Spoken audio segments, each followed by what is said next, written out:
Hi guys, எல்லாருக்கும் வணக்கம். So இன்னைக்கு நம்ம பார்க்க போறது இந்த அனிமையோட நெக்ஸ்ட் எபிசோட் தான் பார்க்க போறோம். சோ நீங்க இப்பதான் ஃபர்ஸ்ட் டைம் சேனல் வந்திருந்தீங்கன்னா மறக்காம சப்ஸ்கிரைப் பண்ணிட்டு அப்படியே பக்கத்துல இருக்க பெல் பட்டனை பிரஸ் பண்ணிக்கோங்க. அப்பதான் நான் போற வீடியோ உங்களுக்கு ஆன் டைம் நோட்டிபிகேஷனா காமிக்கும். சரி வாங்க நம்ம இன்னைக்கான வீடியோக்குள்ள போயிடலாம். இந்த எபிசோடோட ஸ்டார்டிங்ஸ்லயே நம்ம ஹீரோவும் வீட்டுல தான் நடந்து வந்துகிட்டு இருக்கானுங்க. அப்ப நம்ம ஹீரோக்கு நேரா ஒரு கிறிஸ்டல் வந்து விழுது. அப்ப அங்க ஒருத்த ஓடி வரான். யோ முதல்ல கால ஐடியா, நல்ல வேலை இதுக்கு ஒண்ணு ஆகல. சோ இவ யாருன்னா சூகே ஃபேமிலியோட செகண்ட் இங் மாஸ்டர் சாங். அப்புறம் நீங்க ரெண்டு பேரும் அந்த ட்ரையல்ல ஃபர்ஸ்ட் 2 பிளேஸ் பிடிச்சவங்க தானே? உங்க 2 பேரையும் பார்த்ததுல ரொம்ப சந்தோஷம் அப்படிங்கிற மாதிரி அவ சொல்லிக்கிட்டு இருக்கான். அடுத்த சீன்ல நம்ம ஹீரோவையும் பீட்டரையும் அந்த செகண்ட் இங் மாஸ்டர் ஒரு ரெஸ்டாரண்ட்டுக்கு அழிச்சு வந்திருக்கான். இங்க பாருங்கப்பா, நீங்க 2 பேரும் கூச்சப்படாதீங்க, இப்ப நம்ம எல்லாம் ஃப்ரெண்ட்ஸ் ஆயிட்டோம், அதனால தயங்காம குடிங்க அப்படிங்கிற மாதிரி சொல்லிக்கிட்டு இருக்கான். அப்ப நம்ம ஹீரோவும் சீனியர் சாங், நான் உங்ககிட்ட ஒரு கேள்வி கேட்கணும். சரி என்னன்னு சொல்லு.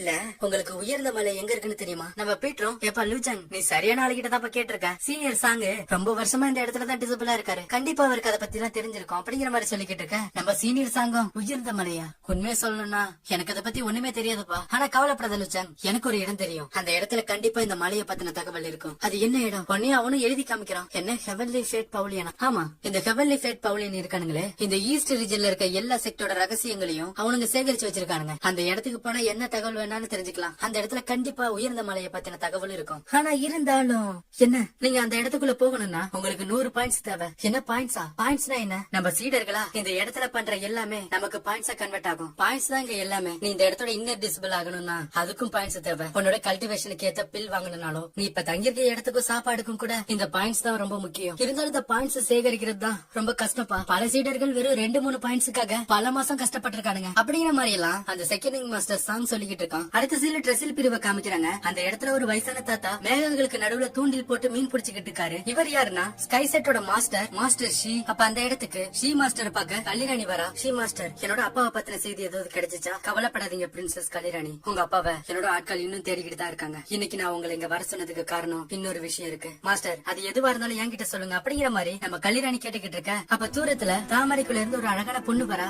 இவ பேரு ப்ளூ. அவ அந்த இடத்துல சின்ன பிள்ளை மாடி விளையாட்டு தனத்தோட அந்த இடத்துல சுத்தி பாத்துக்கிட்டு இருக்கா.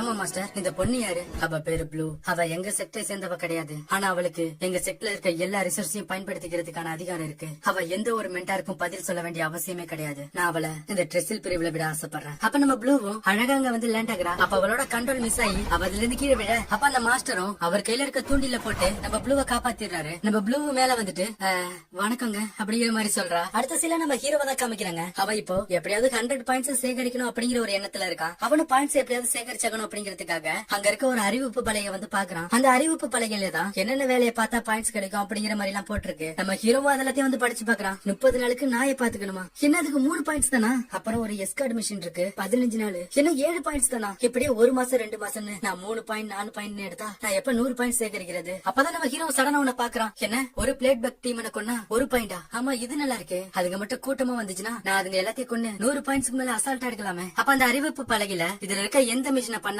அதுக்கு மிஷன் டோக்கன் தேவை அப்படிங்கிற மாதிரி போட்டிருக்கு. என்ன மிஷன் டோக்கனா? அடுத்த சீன்ல பிளட் பேக் வேலியை தான் காமிக்கிறாங்க. அந்த இடத்துல லட்சக்கணக்கான அந்த பிளட் பேக் பூச்சிகள் இருக்கு. அப்ப அந்த இடத்துல நம்ம மாயாவி நிக்கிறான். அவ ஒரு புல்லாங்குழல் இசையை வாசிக்க அந்த புல்லாங்குழல் இசையால அங்க இருந்த எல்லா பிளட் பேக் பூச்சிகளும் ஈர்க்கப்பட்டு நம்ம மாயாவியை தேடி வருது. பரவாயில்ல, மாஸ்டர் கொடுத்த அந்த ஃப்ளோர் ரொம்பவும் பவர்ஃபுல்லானதா தான் இருக்கு. போங்க, கண்ணுல படுற எல்லாத்தையும் போய் அழிச்சிடுங்க. இந்த ஈஸ்டர்ன் ரீஜனையே தலைகீழா மாத்திடுங்க. அடுத்த சீன்ல நம்ம ஹீரோவை தான் காமிக்கிறாங்க. அவன் கல்யாணி கிட்ட தான் வந்து பேசிக்கிட்டு இருக்கான். முடியாது, நீ சொல்ற அந்த மிஷின் இன்னட் ஸ்டேஜ்ல இருக்கவங்களால மட்டும் தான் பண்ண முடியும். நீ இப்ப விஸ்கரா ரிஃபைன்மெண்ட் ஸ்டேஜ்ல தான் இருக்க. நீ அங்க போய் சாக நினைக்கிறியா என்ன? மாஸ்டர், நான் முடிவு பண்ணிட்டேன், தயவு செஞ்சு எனக்கு அனுமதி கொடுங்க அப்படிங்கிற மாதிரி ஹீரோ மண்டிக்கிட்டு கேட்க நம்ம கல்யாணியும் கோவப்பட்ட உள்ளர போறா. நம்ம ஹீரோவும் அதே இடத்துல அப்படியே உட்காந்துருக்கான். இங்க உள்ள நம்ம கல்யாணி ஹீரோ பத்தி தான் யோசிச்சுக்கிட்டு இருக்கா. அப்ப அந்த இடத்துக்கு அந்த மெங் வரான். ஏ மெங், இவ பேரு ப்ளூ, ட்ரெஸ்ஸில் பிரிவோட ரொம்ப முக்கியமான ஒரு கெஸ்ட். நாளைக்கு நீ அவளுக்கு இந்த இடத்த சுத்தி காமி அப்படிங்கிற மாதிரி சொல்ல அவனும் சரின்னு சொல்லிடுறான். அப்ப மெங்கும் யுவர் ஹைனஸ் லூச்சங் வெளியே 6 மணி நேரமா மண்டிட்டு காத்துக்கிட்டு இருக்கான். நான் சொல்றதே அவன் கேட்க மாட்டான். அவ அங்கேயே இருக்கட்டும் அப்படிங்கிற மாதிரி நம்ம கலிராணி சொல்லிக்கிட்டு இருக்கா. ஆனா மாஸ்டர், நீங்க தானே என்கிட்ட 2 நாளைக்கு முன்னாடி அவனுக்கு பயிற்சி கொடுக்க போறேன்னு சொன்னீங்க. அப்படி இருக்கும்போது எதுக்காக இதை பண்றீங்க? அந்த லூச்சங் அவன் முதல்ல அவனோட லிமிட் என்னன்னு அவ தெரிஞ்சுக்கணும். அவ இன்னும் மேரோ ரிஃபைன்மெண்ட் ஸ்டேஜ் கூட வரல. ஆனா அவன் இன்னர் ஸ்டேஜ்ல இருக்கவங்க பண்ற மிஷினான பிளேட் பேக் மிஷினை பண்ண நினைக்கிறான். அவன் நினைக்கிற மாதிரி அது ஒன்னும் சுலபமா இருக்காது அப்படிங்கிற மாதிரி நம்ம கலிராணி சொல்லிக்கிட்டு இருக்கா. இது எல்லாத்தையும் நம்ம ப்ளூவும் கேட்டுக்கிட்டு இருக்கா. என்ன பிளேட் பேக்ஸா?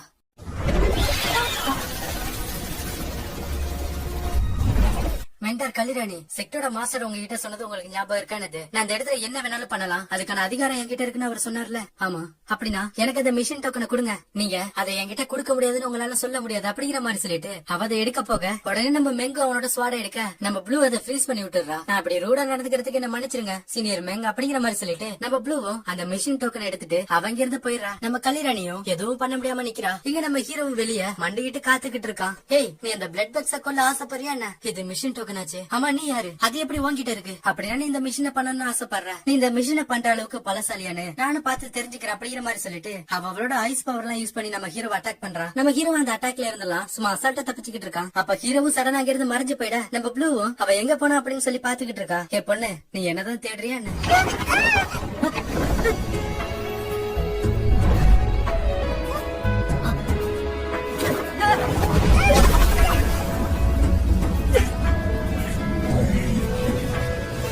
ரெண்டு பேரும் கீழே சேஃபா லேண்டாக அந்த இடத்துக்கு நம்ம கலிராணி எங்க வரா. அங்க ரெண்டு பேரும் ஒருத்தவங்க முகத்தை ஒருத்தவங்க பார்த்து வெக்கப்பட்டுக்கிட்டு இருக்காங்க. உடனே நம்ம ஹீரோவும் அவளை இறக்கி விட அவளும் தள்ளி போய் தயங்கிக்கிட்டு, என் பேரு ப்ளூ, நானும் உன் கூட வந்து அந்த பிளட் பாக்ஸ கொல்லணும்னு ஆசைப்படுறேன். இந்த ப்ளூ அவ இதை வச்சு விளையாடுறால என்னது? இவர் கைண்ட்னஸ், நான் வேணா அதை திரும்ப வாங்கவா? நம்ம கலிராணியும் நினைச்சு பாக்குறா. மாஸ்டர் சொல்லிருக்காரு அவ யாருக்கும் எந்த ஒரு பதிலும் சொல்ல வேண்டிய அவசியம் இல்ல. அது மட்டும் இல்லாம அவ இந்த இடத்துல என்ன வேணாலும் பண்ணலாம், அதுக்கான அதிகாரம் அவகிட்ட இருக்கு. என்னால இப்ப ஒண்ணும் பண்ண முடியாது அப்படிங்கிற மாதிரி சொல்லிட்டு, எலுச்சன், நீ இப்ப இந்த மிஷின் டோக்கனை வாங்கிட்டதுனால இப்போ நீ தான் இந்த மிஷினை முடிச்சாகணும். அப்புறம் உயிரோட திரும்பி வா. ரொம்ப நன்றி மாஸ்டர், நான் கண்டிப்பா அந்த மிஷனை முடிப்பேன். இருந்தாலும் கலிராணிக்கு நம்ம ஹீரோவை தனியா அனுப்ப மனசு வரல. ஏ மெங், அவங்க கூட நீனு போ, அவங்களோட பாதுகாப்புக்கு நீ தான் பொறுப்பு அப்படிங்கிற மாதிரி சொல்லி நம்ம மெங்கியும் ஹீரோ கூட போ சொல்றாங்க. என்ன நான் போகணுமா? உடனே நம்ம கலிராணி அவனை பார்த்து மறைக்க, சரி மாஸ்டர் எனக்கு புரிஞ்சிச்சு, நான் போறேன் அப்படிங்கிற மாதிரி அவனு சொல்லிடுறான். அடுத்த சீன்ல யங் மாஸ்டர் டியாங்க தான் காமிக்கிறானுங்க. அப்படின்னா நீ பிளேக் பள்ளத்தாக்குக்கு போக போறியா? ஹலோ சாங், நீ எனக்கு பண்ணத நான் எப்பவும் மறக்க மாட்டேன். உனக்கு என்ன நடக்க போகுது அப்படிங்கறத பொறுத்திருந்து தான் பாக்கணும் அப்படிங்கிற மாதிரி சொல்லிட்டு இவங்கிட்ட இருக்க ஒரு பப்பட் பறவைய அவன் உழவு பார்க்க அனுப்பி வைக்கிறான். இந்த எபிசோடோட ஸ்டார்டிங் சீன்லயே அந்த பிளேக் பக்ஸ் எல்லாம் இருக்கிற பள்ளத்தாக்குக்கு போறதுக்காக எல்லாரும் தயாராகிட்டு இருக்காங்க. அப்ப நம்ம ஹீரோவும், சீனியர் மெங், எங்களுக்கு பாதுகாப்பா வரதுக்கு ரொம்ப நன்றி. உடனே இந்த மெங் சொல்றான், நீ விஸ்கரா ரிஃபைன்மெண்ட் ஸ்டேஜ்ல இருந்துகிட்டு பிளட் பேக் மிஷின் எடுத்திருக்க. நம்ம ஹீரோ சொல்றான், சீனியர் மெங், நீங்க கவலைப்படாதீங்க, உங்களுக்கு நான் எந்த வகையிலயும் அங்க பாரமா இருக்க மாட்டேன். அப்படியா? அங்க ஏதாவது ஆபத்து வந்துச்சுன்னா அழுதுகிட்டு வந்து என்கிட்ட உதவி கேட்காத. சீனியர் மெங், அந்த இடத்துல என்னோட உயிரே போற நிலைமை வந்தாலும் நான் உங்ககிட்ட உதவி பண்ணுங்கன்னு கேட்க மாட்டேன். உடனே சீனியர் மெங்கு கடுப்பாய் அவனோட ஸ்வாட் எடுக்க நம்ம ப்ளூ இதெல்லாம் பாத்துட்டு, சீனியர் மெங், உங்களுக்கு ஞாபகம் இருக்கானது? எங்களை பாதுகாக்க சொல்லிதான் உங்களை கல்யாணம் நீங்க அனுப்பியிருக்காங்க. இப்ப நீ எங்க கூட ஃபைட் பண்ணி அவங்களோட கட்டளையை மீற போறியானது அப்படிங்கிற மாதிரி அவ கேக்குறா. உடனே மெங்க அமைதியாயிடுறான். உடனே நம்ம ப்ளூவும் ஹீரோவை பார்த்து, லூச்சன், நீ கவலைப்படாத, உனக்கு ஏதாவது ஆபத்து வந்துச்சுன்னா கண்டிப்பா நான் உன்னை பாதுகாப்பேன் அப்படிங்கிற மாதிரி அவ சொல்றா. எல்லாரும் ரெடியானதுக்கு அப்புறம் பறக்கிற கப்பல்ல எல்லாரும் அந்த பிளேட் பேக் மான்ஸ்டர் இருக்க அந்த பள்ளத்தாக்க நோக்கி எல்லாரும் கிளம்புறாங்க. அந்த இடத்துல உதவிக்காக ட்ரெசில் பிரிவை சேர்ந்த ஒரு சில சீடர்களும் அந்த கப்பல்ல போயிட்டு இருக்காங்க. அந்த கப்பல்ல ஆபத்து சமயத்துல யூஸ் பண்றதுக்காக எக்ஸ்ப்ளோசிவ் எல்லாம் எடுத்துட்டு போயிட்டு இருக்கானுங்க. லூச்சன், உன்னை பார்த்தா ஏதோ வருத்தமா இருக்க மாதிரி தெரியுது, உனக்கு என்னாச்சு? அதெல்லாம் ஒண்ணு இல்ல. சரி, உன்னை பத்தி சொல்லு. எனக்கு என்ன பத்தியா? என்ன பத்தி சொல்ல பெருசா ஒண்ணு இல்ல. இங்க இருக்க டீமன்ஸ் எல்லாமே மக்களுக்கு ரொம்ப கெட்டது பண்ணுதுங்க. ஏன்னு தெரியல, அது எல்லாத்தையும் நான் கொல்லணும்னு நினைக்கிறேன். ஒருவேளை அதுங்க எல்லாரும் என்னோட ஃபேமிலியை காயப்படுத்திருக்குன்னு நினைக்கிறேன். என்ன நினைக்கிறியா? ஆமாப்பா, நான் அந்த ஸ்கை செட்டுக்கு வரதுக்கு முன்னாடி இருந்த எந்த ஒரு மெமரிஸும் எனக்கு ஞாபகம் இல்ல. சரி, அதெல்லாம் விடு. லூச்சன், உன்னோட ஃபேமிலியை பத்தி சொல்லு. நம்ம ஹீரோவும் சோகமா அவன் தங்கச்சியோட அந்த பெண்டன்ட பாக்குறான். அடுத்த சீன்ல நம்ம டீமோட கப்பலை சுத்தி பனிமூட்டமா சூழ்ந்து நிக்குது. நம்ம மெங்கும் ஏதோ ஒண்ணு சரியில்லை, எல்லாரும் தயாராருங்க அப்படிங்கிற மாதிரி சொல்றான். அந்த இடத்துல எந்த ஒரு சத்தமும் இல்லாம அமைதியா இருக்கு. அப்ப சடனாங்க வந்த பிளேட் மான்ஸ்டர் எல்லாமே பாதுகாப்புக்காக வந்த சீடர்கள் எல்லாரையும் மறைஞ்சு போட்டு தள்ளிட்டு இருக்குங்க. அப்ப நம்ம ப்ளூ ஒரு மான்ஸ்டர் அட்டாக் பண்ண வருது. நம்ம ஹீரோ அதை பாத்துட்டு, ஏ ப்ளூ, இங்க இருந்து நகரு அப்படிங்கிற மாதிரி சொல்லிட்டு அவன் அந்த மான்ஸ்டர் கூட ஃபைட் பண்ண ஆரம்பிக்கிறான். நம்ம ப்ளூவும் அவரோட ஐஸ் பவரை யூஸ் பண்ணி அங்க பெரிய ஷார்ப்பான கிறிஸ்டல வர வச்சு அதோட தலையிலேயே போறான். ஆனா அதுக்கு எதுவுமே ஆகல, அது அசால்ட்டா எழுந்திருச்சு நிக்க. இதெல்லாம் பார்த்த ப்ளூவும் அவரோட ஐஸ் பவரை யூஸ் பண்ணி அவ ஒரு ஷார்ப்பான ஐஸ் கிறிஸ்டல் அனுப்புறா. ஆனா அது பக்கத்துல போய் கீழே விழுந்துடுது. நம்ம ப்ளூவும் தப்பிச்சு ஓடுறா. அந்த மான்ஸ்டரும் விடாம துரத்திக்கிட்டு இருக்கு. லூச்சன், நீ இங்கதான் இருக்கியா? ஏ ப்ளூ, உனக்கு என்னாச்சு? நீ நல்லா இருக்கியானது? லூச்சன், ஏன்னு தெரியலப்பா, என்னோட பவர் செஞ்ச ஒர்க் ஆக மாட்டுது. ஆனா நீ கவலைப்படாத, நான் நல்லாதான் இருக்கேன். எங்க சீனியர் மெங்கும் அவனால முடிஞ்ச அளவுக்கு அங்க வர்ற எல்லா பிளேட் பாக்ஸையும் சமாளிச்சுக்கிட்டு இருக்கான். ஆனா இவங்க எதிர்பார்க்காத மாதிரி அங்க கூட்டமா லட்சக்கணக்கான பிளேட் பாக்ஸ் அங்க வருது. அங்க இருக்க ஸ்கை செட்டோட சீடர்கள் எல்லாரும் அவங்களால முடிஞ்ச அளவுக்கு அங்க வர பிளேட் பாக்ஸ் எல்லாத்தையும் சமாளிச்சுக்கிட்டு இருக்காங்க. நம்ம ஹீரோவும் பறந்து போய் அது தலையில ஒரு பஞ்ச வைக்க, ஆனது கொஞ்சம் கூட நகரல, அசால்ட்டா நிக்குது. அப்ப சடனா அது நம்ம ஹீரோவை பயங்கரமா அட்டாக் பண்ணுது. நம்ம ஹீரோவை அதை தடுத்துக்கிட்டு நிக்கிறான். அப்ப அங்க ப்ளூ வரா. எலுச்சங் நீ கவலைப்படாத, உன்னை நான் காப்பாத்துறேன் அப்படிங்கிற மாதிரி சொல்லிட்டு அவளோட ஐஸ் பவர் அங்க யூஸ் பண்ண. ஆனா அது சடனா பட்டர்ஃபிளையா மாறி போயிடுது. என்னாச்சு எனக்கு? எதனால என்னால கிறிஸ்டல் ஆரோவை எல்லாம் கிரியேட் பண்ண முடியல? நினைச்சதை விட இது ரொம்ப ஸ்ட்ராங்கா இருக்கு. எலுச்சங் கொஞ்சம் பொறுத்துக்கோ அப்படின்னு சொல்லிட்டு அவன் மறுபடியும் பவரை யூஸ் பண்ண அந்த இடத்துல ஒரு தவளை வந்து நிக்குது. ஏமா ப்ளூ நீ என்னமா பண்ற? உன்னோட மேஜிக் பவர்ஸ் எதுவும் வேலை செய்தா என்னது? நீ முதல்ல பேசாத, என்ன யோசிக்க விடு, நான் ஏதாவது பண்ண முடியுதான்னு பாக்குறேன். ஐஸ் அறை உருவாகட்டும். இதுவும் வேலை செய்யல.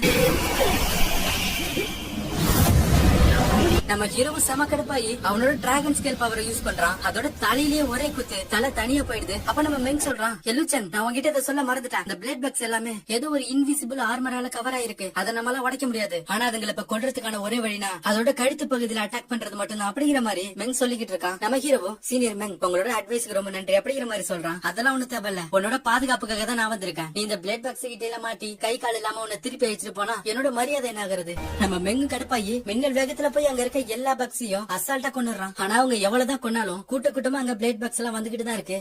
இங்க ஷிப்ல காமிக்கிறாங்க அங்க காயப்பட்டிருக்க எல்லா டிசபிள்ஸையும் நம்ம ப்ளூ ஹீல் பண்ணிக்கிட்டு இருக்கா. நம்ம ஹீரோவும் இப்ப கொன்ன எல்லா பிளேட் பாக்ஸையும் கலெக்ட் பண்ணா கண்டிப்பா என்னால நிறைய பாயிண்ட்ஸ் பெற முடியும் அப்படிங்கிற மாதிரி சொல்லிட்டு அவங்க செத்து இருக்க எல்லா பிளேட் பாக்ஸையும் அவன் கலெக்ட் பண்ண ஆரம்பிக்கிறான். அப்ப சடனா அந்த கப்பலை பயங்கரமா ஆடுது. அப்ப அந்த இடத்துக்கு முன்ன இருந்ததை விட அதிகமான பிளேட் பாக்ஸ் எல்லாம் அங்க வர ஆரம்பிக்குது. அப்ப அந்த ஷிப்ல ஒருத்தவனும் அவனோட ஃபயர் பவரை யூஸ் பண்ணி அதை அட்டாக் பண்றேன்னு தெரியாம பக்கத்துல வச்சிருந்த வெடிகுண்டுகள் மேல போட்டுறான். அதனால இவங்க போன ஷிப் பயங்கரமா டேமேஜ் ஆயிடுது. அந்த ஷிப் கண்ட்ரோல் மிஸ் ஆகி அது கீழே விழுந்து வெடிச்சு செத்துடுது.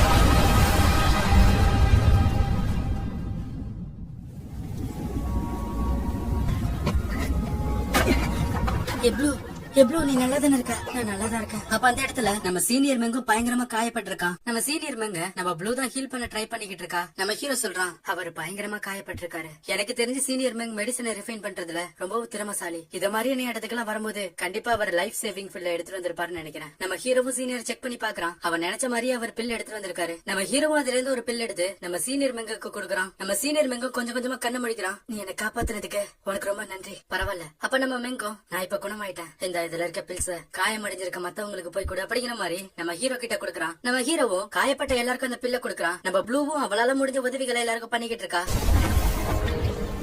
நான் இப்ப சிக்னல் அனுப்பியிருக்கேன். பக்கத்துலதான் டிராகன் கேஸ்டில் ஆர்மி பேஸ் இருக்கு. அவங்க கண்டிப்பா நமக்கு உதவி பண்ண ஆளுங்களை அனுப்புவாங்க. அப்ப அங்க உள்ள ஒருத்தவனும் இந்த பள்ளத்தாக்குல பிளேட் பாக்ஸ் எப்ப வேணாலும் நம்மள வந்து அட்டாக் பண்ணலாம். டிராகன் கோட்டையில இருந்து ஆளுங்க எப்ப வருவாங்கன்னு யாருக்கு தெரியும்? இங்கேயே காத்துக்கிட்டு இருந்தா கண்டிப்பா நம்ம செத்து போயிடுவோம் அப்படிங்கிற மாதிரி சொல்ல, அப்ப இன்னொருத்தவன் எனக்கு அந்த டிராகன் கோட்டைக்கு எப்படி போகணும்னு வழி தெரியும், நானும் உன் கூட வரேன் அப்படிங்கிற மாதிரி சொல்லிட்டு போக அங்க இருக்க ஸ்கை செட்டோட சீடர்கள் எல்லாரும் ஒருத்தனை கிளம்பிக்கிட்டு இருக்கானுங்க. உடனே நம்ம மெங் சொல்றான், நாங்க ட்ரெசில் பிரிவோட சீடர்கள், எங்க பிரிவு சீடர்கள் இப்ப காயப்பட்டிருக்காங்க. அவங்கள நான் எப்பவும் கைவிட மாட்டேன். நீங்க வரலன்னா பரவாயில்ல, நாங்க முதல்ல போய் உங்களுக்கு உதவிக்கு ஆள் அனுப்புறங்க அப்படிங்கிற மாதிரி சொல்லிட்டு அவனுங்க எல்லாம் தனியா கிளம்பி போயிடறானுங்க. நம்ம சீனியர் வந்து செம கடுப்பாகிறான். நம்ம ஹீரோ தான் சமாதானப்படுத்துறான். அதே சமயத்துல இங்க தனியா போனவனுங்களை காமிக்கிறாங்க. அவனுங்க எல்லாம் காட்டுக்குள்ள பேசிக்கிட்டு நடந்து போயிட்டு இருக்க அப்ப சடனாங்க எக்கச்சக்கமான பிளேட் பாக்ஸ் எல்லாம் வந்து தனியா போனவங்க எல்லாரையும் போட்டு தள்ளிடுதுங்க.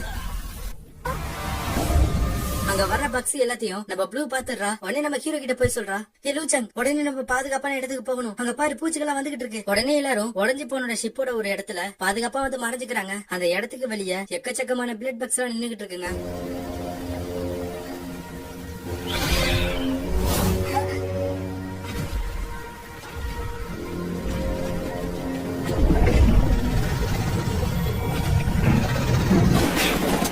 நம்ம ஹீரோவும் சீனியர் மேன் நீங்க எங்கே இருங்க, நான் போய் அதுங்களோட கவனத்தை திசை திருப்புறேன் அப்படிங்கிற மாதிரி சொல்லிட்டு அவ முன்னாடி போறான். ஆனா நம்ம ஹீரோக்கு உதவி பண்றதுக்காக சீனியர் மெங்கும் ப்ளூவும் ஹீரோ பின்னாடியே போறாங்க. இவங்க எல்லாரும் விடாம ஓடிக்கிட்டு இருக்க அந்த பிளட் பாக்ஸ் துரத்திட்டு வந்துட்டு இருக்கு. அப்ப சடனா அந்த இடத்துல யாரோ ஸ்மோக் பாம்ஸ போட்டு துரத்திட்டு வந்த பூச்சி எல்லாத்தையும் அங்க இருந்து விரட்டி விடுறானுங்க. நம்ம மெங் சொல்றான், எனக்கு தெரிஞ்சு டிராகன் கோட்டையில இருந்து நமக்கு உதவி பண்ண வந்திருக்காங்கன்னு நினைக்கிறேன்.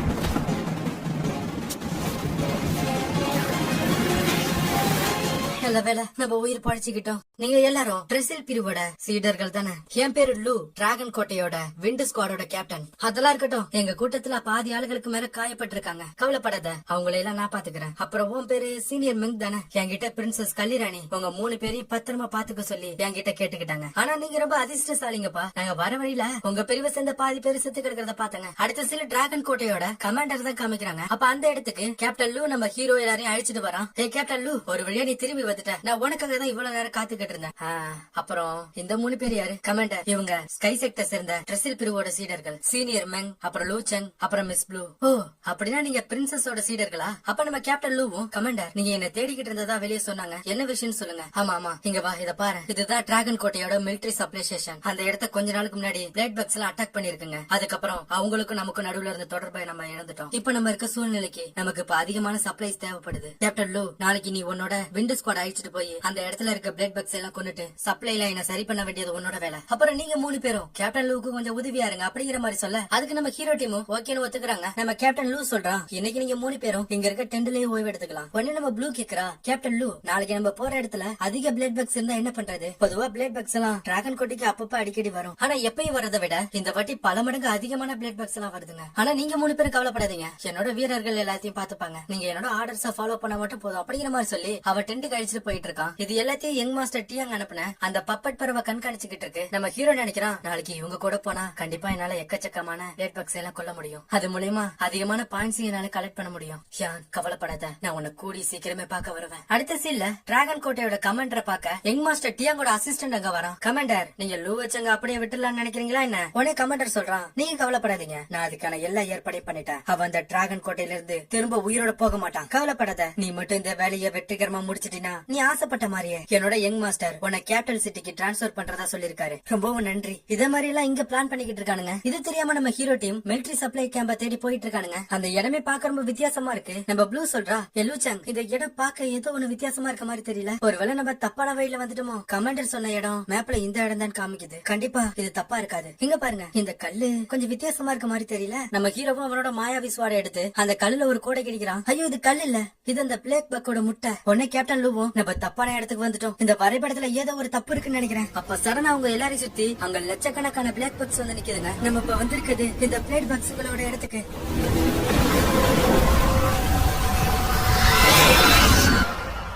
இதோட இந்த எபிசோட் முடியுது நண்பா. இந்த எபிசோட் உங்களுக்கு பிடிச்சிருக்கான்னு கீழே சொல்லுங்க. அண்ட் பிடிச்சிருந்துச்சுன்னா மறக்காம சப்ஸ்கிரைப் பண்ணிட்டு அப்படியே நம்ம சேனலுக்கு ஒரு லைக் கொடுத்துருங்க. நாளைக்கு உங்களை அடுத்த எபிசோட்ல வந்து பாக்குறேன். தேங்க்யூ.